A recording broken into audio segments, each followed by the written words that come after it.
Hello everyone welcome back to my channel BA semester 5 sociology ਦੇ important long ਅਤੇ short questions ਲੈ ਕੇ ਮੈਂ ਹਾਜ਼ਰ ਹਾਂ।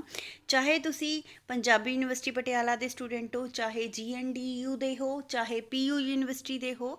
ਸੋ ਅਗਰ ਤੁਹਾਨੂੰ ਬੁੱਕ ਲੱਗੀ ਹੈ ਸੋਸ਼ਲ ਥਿੰਕਰਸ ਵਾਲੀ, ਸੋਸ਼ਲ ਥਾਟ ਵਾਲੀ, ਤੁਹਾਨੂੰ ਥਿੰਕਰਸ ਪੁੱਛੇ ਜਾ ਰਹੇ ਨੇ ਤੁਹਾਡੀ ਸਿਲੇਬਸ ਦੇ ਵਿੱਚ, ਤਾਂ ਇਹ ਕੁਐਸਚਨ ਤੁਹਾਡੇ ਲਈ ਹੀ ਨੇ। ਬਿਕੋਜ਼ ਸਿਲੇਬਸ ਬਿਲਕੁਲ ਸਭ ਦਾ ਸੇਮ ਹੁੰਦਾ। ਇੱਕ ਦੋ ਥਿੰਕਰਸ ਐਡ ਔਨ ਹੋ ਜਾਂਦੇ ਨੇ, ਇੱਕ ਦੋ ਥਿੰਕਰਸ ਡਿਲੀਟ ਹੋ ਜਾਂਦੇ ਨੇ। ਸੋ ਬਾਕੀ ਦੇ ਥਿੰਕਰਸ ਤਾਂ ਸੇਮ ਆ। So important question are important for ਆਲ।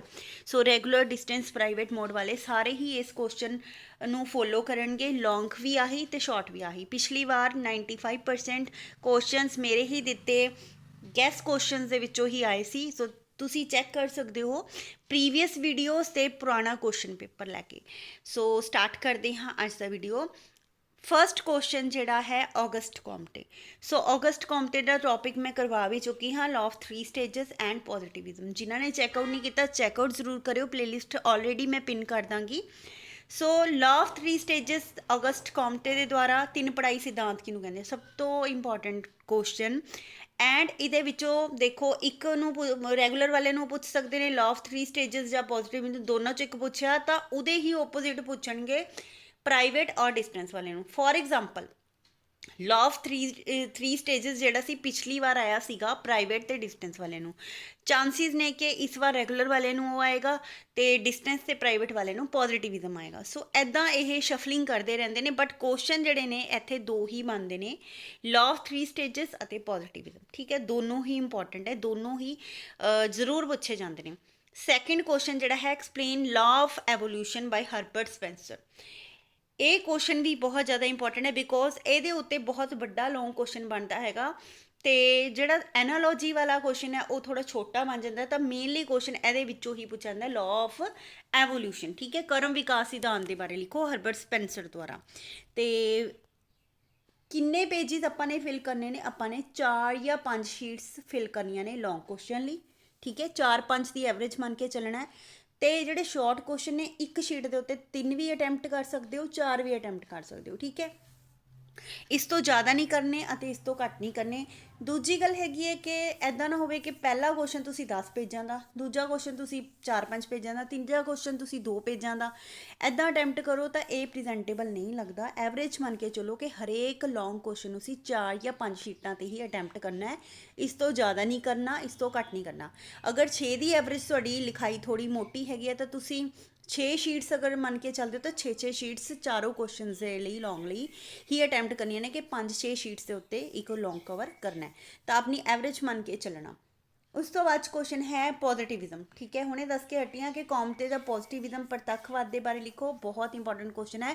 ਹਾਲਾਂਕਿ ਇਹ ਛੋਟਾ ਕੁਐਸਚਨ ਹੈ, ਜ਼ਿਆਦਾ ਵੱਡਾ ਨਹੀਂ ਹੈ, 3-3.5 ਪੇਜਿਸ ਦਾ ਹੀ ਹੈ, ਲੇਕਿਨ ਫਿਰ ਵੀ ਇਹਦੇ ਵਿੱਚ ਥੋੜਾ ਜਿਹਾ ਤੁਸੀਂ ਔਗਸਟ ਕੌਮਟੇ ਦਾ ਲਾਈਫ ਸਕੈਚ ਪਾ ਸਕਦੇ ਹੋ। ਠੀਕ ਹੈ, ਉਹ ਵੀ ਮੈਂ ਕਰਵਾਇਆ, ਤਾਂ ਉਹਦੇ ਵਿੱਚ ਵੀ ਥੋੜਾ ਜਿਹਾ ਉੱਥੋਂ ਦੀ ਚੱਕ ਕੇ ਪੈਰਾ ਇਹਦੇ ਵਿੱਚ ਆਪਾਂ ਨੇ ਫਿਕਸ ਕਰ ਦੇਣਾ। ਨੈਕਸਟ ਕੁਐਸਚਨ ਹੈ organic analogy by Herbert Spencer. Spencer ਦੀ ਅੰਗਿਕ ਏਕਤਾ ਬਾਰੇ ਲਿਖੋ। ਇਹ ਵੀ ਕਾਫੀ ਸ਼ਾਰਟ ਕੁਐਸਚਨ ਬਣਦਾ, 3 ਪੇਜਾਂ ਦਾ, ਲੇਕਿਨ ਅਗਰ ਆ ਜਾਂਦਾ ਹੈ, ਚਾਂਸਿਸ ਤਾਂ ਘੱਟ ਹੈ, ਐਵੋਲੂਸ਼ਨਰੀ ਥਿਊਰੀ ਆਉਂਦੀ ਹੁੰਦੀ ਹੈ, ਲੇਕਿਨ ਅਗਰ ਖੁਦਾ ਨਾ ਖਾਸਤਾ ਇਹ ਕੁਐਸਚਨ ਆ ਜਾਂਦਾ ਹੈ ਤਾਂ ਆਪਾਂ ਨੇ ਇਸ ਤੋਂ ਪਹਿਲਾਂ ਕੀ ਲਿਖਣਾ ਹੈਗਾ, ਸਪੈਂਸਰ ਦੇ ਬਾਰੇ ਥੋੜਾ ਜਿਹਾ ਲਾਈਫ ਸਕੈਚ। ਠੀਕ ਹੈ, describe social action by Max Weber. ਬਹੁਤ ਹੀ ਜ਼ਿਆਦਾ ਇੰਪੋਰਟੈਂਟ ਕੁਐਸਚਨ ਹੈ ਸੋਸ਼ਲ ਐਕਸ਼ਨ ਵਾਲਾ। ਮੈਕਸ ਵੈਬਰ ਦੀ ਸਮਾਜਿਕ ਕਿਰਿਆ ਬਾਰੇ ਲਿਖੋ। ਇਸ ਦੀਆਂ ਸਮਾਜਿਕ ਕਿਰਿਆ ਦੀਆਂ ਕਿਸਮਾਂ ਕਿਹੜੀਆਂ ਹੁੰਦੀਆਂ ਨੇ, ਇਹ ਆਪਾਂ ਨੇ ਲਿਖ ਕੇ ਆਉਣੀਆਂ ਨੇ। ਨੈਕਸਟ ਕੁਐਸਚਨ ਹੈ class struggle capitalist society Karl Marx ਦੇ ਦੁਆਰਾ ਕੀ ਆ। ਹੁਣ ਦੇਖੋ, ਕਾਰਲ ਮਾਰਕਸ ਦੀ ਇਹਨਾਂ ਨੇ ਲਾਸਟ ਈਅਰ ਪੁੱਛਿਆ ਸੀ ਪੂੰਜੀਪਤੀ ਵਰਗ ਤੋਂ, ਪੂੰਜੀਪਤੀ ਸਮਾਜ ਤੋਂ ਕਾਰਲ ਮਾਰਕਸ ਦਾ ਕੀ ਭਾਵ ਹੈ। ਹੁਣ ਦੇਖੋ, ਕਲਾਸ ਸਟਰਗਲ ਦੇ ਵਿੱਚ ਉਹਨਾਂ ਨੇ ਦੋਨੋਂ ਜਮਾਤਾਂ ਦੀ ਗੱਲ ਕਰੀ ਹੈ, ਕੈਪੀਟਲਿਸਟ ਸੁਸਾਇਟੀ, ਕੈਪੀਟਲਲੈਸ ਸੁਸਾਇਟੀ, ਮਤਲਬ ਬੁਰਜੂਆ ਅਤੇ ਪ੍ਰੋਲੇਟਾਰੀਏਟ ਦੋਨਾਂ ਸਮਾਜਾਂ, ਦੋਨਾਂ ਵਰਗਾਂ ਦੀ ਗੱਲ ਕੀਤੀ ਹੈ। ਠੀਕ ਹੈ, ਦੋਨਾਂ ਕਲਾਸਿਸ ਦੀ ਗੱਲ ਕੀਤੀ ਹੈ। ਤਾਂ ਕਲਾਸ ਸਟਰਗਲ ਵੀ ਤਾਂ ਉਸੇ ਨੂੰ ਕਹਿੰਦੇ ਆ। ਤਾਂ ਮਤਲਬ ਕਲਾਸ ਸਟਰਗਲ ਵਾਲਾ ਕੁਐਸਚਨ ਆਉਂਦਾ ਤਾਂ ਕੈਪੀਟਲ ਸੁਸਾਇਟੀ, ਕੈਪੀਟਲਿਸਟ ਸੁਸਾਇਟੀ ਦੋਨੋਂ ਹੀ ਆ ਜਾਂਦੇ। ਤਾਂ ਕਹਿਣ ਦਾ ਮਤਲਬ ਕੁਐਸਚਨ ਉਹ ਘੁਮਾ ਕੇ ਪਾਉਣਗੇ, ਲੇਕਿਨ ਆਪਾਂ ਨੇ ਕਲਾਸ ਸਟਰਗਲ ਵਾਲਾ ਹੀ ਕੁਐਸਚਨ ਲਿਖਣਾ, ਕਿਉਂਕਿ ਕੈਪੀਟਲਿਸਟ ਸੁਸਾਇਟੀ ਦਾ ਤਾਂ ਕੁਐਸਚਨ ਬਿਲਕੁਲ ਪੈਰਾਗ੍ਰਾਫ ਦਾ, ਤਾਂ ਆਪਾਂ ਨੇ ਇੱਥੇ ਕਲਾਸ ਸਟਰਗਲ ਵਾਲਾ ਹੀ ਕੁਐਸਚਨ ਲਿਖਣਾ। ਠੀਕ ਹੈ, ਮੈਂ ਤੁਹਾਨੂੰ ਇਹ ਕਹਾਂਗੀ ਕਿ ਆਪਾਂ ਜਿਹੜਾ ਹੈ ਔਗਸਟ ਕੌਮਟੇ ਅੱਛੀ ਤਰ੍ਹਾਂ ਕਰ ਲਓ। ਠੀਕ ਹੈ, ਤੇ ਔਗਸਟ ਕੌਮਟੇ ਤੇ ਸਪੈਂਸਰ ਅੱਛੀ ਤਰ੍ਹਾਂ ਕਰ ਸਕਦੇ ਬਿਕੋਜ਼ ਮਾਰਕਸ ਜਿਹੜੇ ਨੇ ਥੋੜੇ ਜਿਹੇ ਟਫ ਨੇ। ਤਾਂ ਤੁਸੀਂ ਵੈਬਰ ਨੂੰ ਫੋਲੋ ਕਰ ਸਕਦੇ ਹੋ, ਔਗਸਟ ਕਾਉਂਟੇ ਨੂੰ ਫੋਲੋ ਕਰ ਸਕਦੇ ਹੋ, ਸਪੈਂਸਰ ਨੂੰ। ਠੀਕ ਹੈ, ਤਿੰਨ ਥਿੰਕਰ ਅੱਛੀ ਤਰ੍ਹਾਂ ਕਰ ਲਓ। ਕਾਰਲ ਮਾਰਕਸ ਨੂੰ ਥੋੜਾ ਸ਼ਾਰਟਲੀ ਪੜ੍ਹ ਲੈਣਾ, ਤਾਂ ਬਿਕੋਜ਼ ਥੋੜੇ ਜਿਹੇ ਮਾਰਕਸ ਜਿਹੜੇ ਨੇ ਕਾਫੀ ਟਫ ਲੈਂਗੁਏਜ ਲਿਖਦੇ ਆ, ਕਾਫੀ ਟਫ ਤੇ ਇਹਨਾਂ ਦੀਆਂ ਥਿਊਰੀਜ਼ ਲੱਗਦੀਆਂ ਨੇ। ਸੋ ਫਿਰ ਕੁਐਸਚਨ ਆਉਂਦਾ ਹੈ ਮੈਕਸ ਵੈਬਰ ਦਾ। ਪਹਿਲਾਂ ਆਪਾਂ ਸੋਸ਼ਲ ਐਕਸ਼ਨ ਵਾਲਾ ਕੀਤਾ, ਬਹੁਤ ਇੰਪੋਰਟੈਂਟ ਹੈ। ਫਿਰ ਇਹਨਾਂ ਦੀ ਅਥਾਰਟੀ ਐਂਡ ਇਟਸ ਟਾਈਪਸ। ਠੀਕ ਹੈ, ਵੈਬਰ ਦੀਆਂ ਸੱਤਾ ਬਾਰੇ ਲਿਖੋ ਤੇ ਇਸਦੀਆਂ ਕਿਸਮਾਂ। ਪਾਵਰ ਬਾਰੇ ਇਹਨਾਂ ਨੇ ਗੱਲ ਕੀਤੀ ਹੈਗੀ ਹੈ, ਅਥਾਰਟੀ ਬਾਰੇ ਗੱਲ ਕੀਤੀ ਹੈ, ਸੋ ਉਹਦੇ ਬਾਰੇ ਆਪਾਂ ਨੇ ਲਿਖਣਾ। ਇਹਦੀਆਂ ਜਿਹੜੀਆਂ ਟਾਈਪਸ ਨੇ ਸੋਸ਼ਲ ਐਕਸ਼ਨ ਦੀਆਂ, ਅਥਾਰਟੀ ਦੀਆਂ, ਉਹ ਸ਼ਾਰਟ ਨੋਟਸ ਦੇ ਵਿੱਚ ਵੀ ਪੁੱਟ ਔਨ ਹੁੰਦੀਆਂ ਨੇ। ਠੀਕ ਹੈ, ਕ੍ਰਿਜ਼ਮੈਟਿਕ, ਟ੍ਰੈਡੀਸ਼ਨਲ ਹੋ ਗਈ ਅਥਾਰਟੀ। ਸੋ ਇਹ ਸਾਰੀਆਂ ਅਥਾਰਟੀਜ਼ ਤੁਸੀਂ ਸ਼ਾਰਟਲੀ ਜ਼ਰੂਰ ਪੜ੍ਹਨੀਆਂ ਨੇ। ਫਿਰ ਕਾਰਲ ਮਾਰਕਸ ਦਾ ਕੁਐਸਚਨ ਆਉਂਦਾ ਹੈ ਹਿਸਟੋਰੀਕਲ ਮੈਟੀਰੀਅਲਿਜ਼ਮ ਅਪਰੋਚ ਬਾਈ ਕਾਰਲ ਮਾਰਕਸ। ਕਾਰਲ ਮਾਰਕਸ ਦੇ ਇਤਿਹਾਸਿਕ ਭੌਤਿਕਵਾਦ ਬਾਰੇ ਲਿਖੋ। ਤਾਂ ਮੈਂ ਹੁਣੇ ਤੁਹਾਨੂੰ ਕਹਿ ਕੇ ਹਟੀਆਂ ਕਿ ਲੌਂਗਲੀ ਇਸ ਨੂੰ ਸਕਿਪ ਕਰ ਸਕਦੇ ਹੋ, ਲੇਕਿਨ ਜਿਹੜੇ ਬੱਚੇ ਜ਼ਿਆਦਾ ਹੀ ਡੀਪਲੀ ਪੜ੍ਹਨਾ ਚਾਹੁੰਦੇ, ਸਾਰੇ ਕੁਐਸਚਨ ਪੜ੍ਹਨਾ ਚਾਹੁੰਦੇ, ਤਾਂ ਉਹ ਵੀ ਪੜ੍ਹ ਸਕਦੇ हैं, ਲੇਕਿਨ ਮੈਂ ਕਾਰਲ ਮਾਰਕਸ ਨੂੰ ਤੁਹਾਨੂੰ ਸਕਿਪ ਕਰਨ ਦੀ ਸੁਜੈਸ਼ਨ ਦੇਵਾਂਗੀ। ਉਸ ਤੋਂ ਬਾਅਦ ਕੁਐਸਚਨ ਹੈ ਸੋਸ਼ਲ ਫੈਕਟ ਬਾਈ ਇਮਾਇਲ ਦੁਰਖਾਈਮ। ਬਹੁਤ ਇੰਪੋਰਟੈਂਟ ਕੁਐਸਚਨ ਹੈ ਸੋਸ਼ਲ ਫੈਕਟ, ਇਹਦੇ ਫੀਚਰਸ ਕੀ ਆ, ਤਾਂ ਇਹਦੇ ਬਾਰੇ ਆਪਾਂ ਲਿਖਣਾ ਹੈ। ਲੇਕਿਨ ਸਭ ਤੋਂ ਪਹਿਲਾਂ ਕੋਈ ਵੀ ਕੁਐਸਚਨ ਤੁਸੀਂ ਅਟੈਂਪਟ ਕਰਨਾ ਸਟਾਰਟ ਕਰਦੇ ਹੋ ਤਾਂ ਇਸ ਦੇ ਲਈ ਥਿੰਕਰ ਦਾ ਸਭ ਤੋਂ ਪਹਿਲਾਂ ਥੋੜਾ ਜਿਹਾ ਬਾਇਓ ਸਕੈਚ, ਲਾਈਵ ਸਕੈਚ ਜ਼ਰੂਰ ਦੇਣਾ ਹੈ। ਪੈਰਾ ਤੁਸੀਂ ਉਸਦਾ ਜ਼ਰੂਰ ਲਿਖਣਾ ਹੈ ਕਿ ਤੁਸੀਂ ਉਹਦੇ ਬਾਰੇ ਕੀ ਚਾਹੁੰਦੇ ਹੋ। ਉਸ ਤੋਂ ਬਾਅਦ ਚ ਕੁਐਸਚਨ ਨੂੰ ਸਟਾਰਟ ਕਰਿਓ। ਠੀਕ ਹੈ, ਤਾਂ ਸੋਸ਼ਲ ਫੈਕਟ ਲਿਖਣੇ ਨੇ। ਉਸ ਤੋਂ ਬਾਅਦ ਹਾਲਾਂਕਿ ਸੋਸ਼ਲ ਫੈਕਟ ਬਹੁਤ ਈਜ਼ੀ ਵਾਲਾ ਕਨਸੈਪਟ ਹੈ, ਇਸ ਨੂੰ ਤੁਸੀਂ ਆਰਾਮ ਦੇ ਨਾਲ ਜਿਹੜਾ ਹੈਗਾ ਲਿਖ ਸਕਦੇ ਹੋ। ਉਸ ਤੋਂ ਬਾਅਦ 'ਚ ਸੁਸਾਈਡ। ਹੁਣ ਦੇਖੋ ਇਮਾਇਲ ਦੁਰਖਾਈਮ ਦਾ ਸਾਰਾ ਕੰਮ ਬਹੁਤ ਹੀ ਜ਼ਿਆਦਾ ਇੰਪੋਰਟੈਂਟ ਵੀ ਹੈ ਔਰ ਈਜ਼ੀ ਵੀ ਹੈ। ਸੋਸ਼ਲ ਫੈਕਟ ਤੋਂ ਬਾਅਦ ਸੁਸਾਈਡ ਬਾਰੇ ਇਹਨਾਂ ਨੇ ਬਹੁਤ ਕੁਝ ਲਿਖਿਆ। ਠੀਕ ਹੈ, ਸੁਸਾਈਡ ਦੀਆਂ ਟਾਈਪਸ ਕੀ ਹੁੰਦੀਆਂ ਨੇ। ਲੇਕਿਨ ਇਹ ਕੁਐਸਚਨ ਛੋਟਾ ਬਣਦਾ ਤਾਂ ਆਪਾਂ ਨੇ ਸਭ ਤੋਂ ਪਹਿਲਾਂ ਕੀ ਲਿਖਣਾ, ਇਹਦਾ ਲਾਈਫ ਸਕੈਚ ਲਿਖ ਦਾਂਗੇ ਦੁਰਖਾਈਮ ਦਾ। ਠੀਕ ਹੈ, 1 ਪੇਜ ਦਾ, 1 ਪੈਰਾਗ੍ਰਾਫ ਦਾ, ਵੱਡਾ ਸਾਰਾ ਪੈਰਾਗ੍ਰਾਫ ਦਾ ਲਿਖਤਾ। ਉਸ ਤੋਂ ਬਾਅਦ ਸੁਸਾਈਡ ਕੀ ਹੁੰਦੀ ਹੈ, ਫਿਰ ਉਸ ਤੋਂ ਬਾਅਦ ਚੂਜ਼ ਦੀਆਂ ਕਿਸਮਾਂ ਕੀ ਹੁੰਦੀਆਂ, ਦੈਨ ਕਨਕਲੂਜ਼ਨ ਲਿਖਣਾ।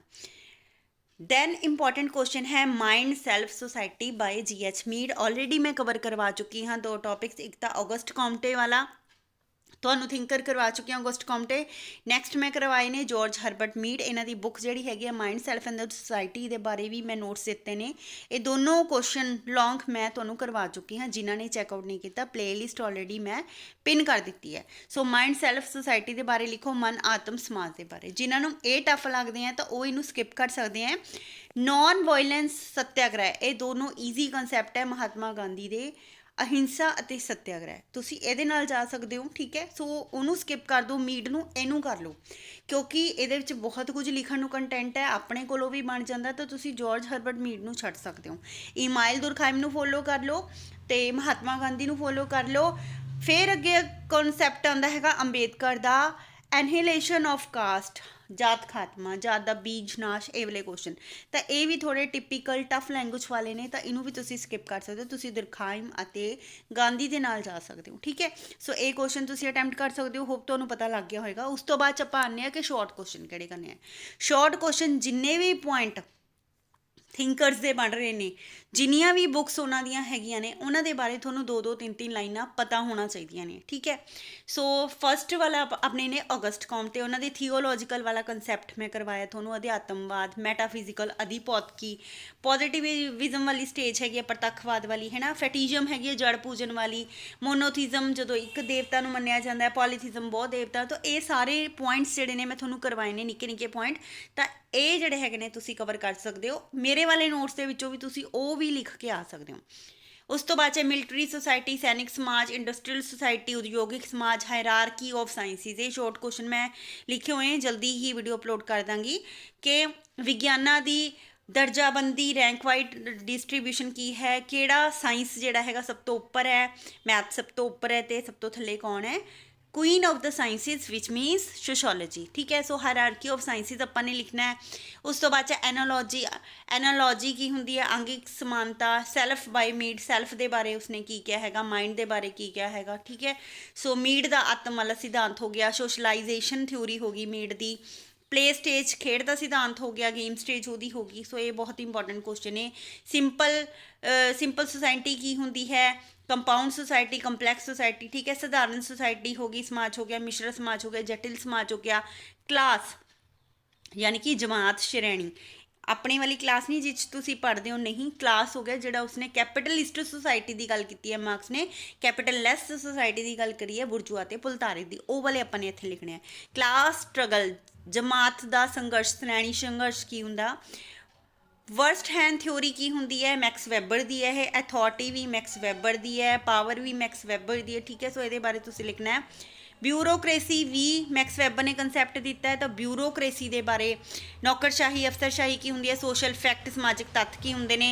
टाइप्स ऑफ सुसाइड, किन्नी तरह दियां आत्म हत्या हुंदियां ने, इमाइल दुरखाइम ने दिता है। सोशल फैक्ट भी उन्होंने दिते हैं, तो सुसाइड की थ्योरी भी उन्होंने दी आ।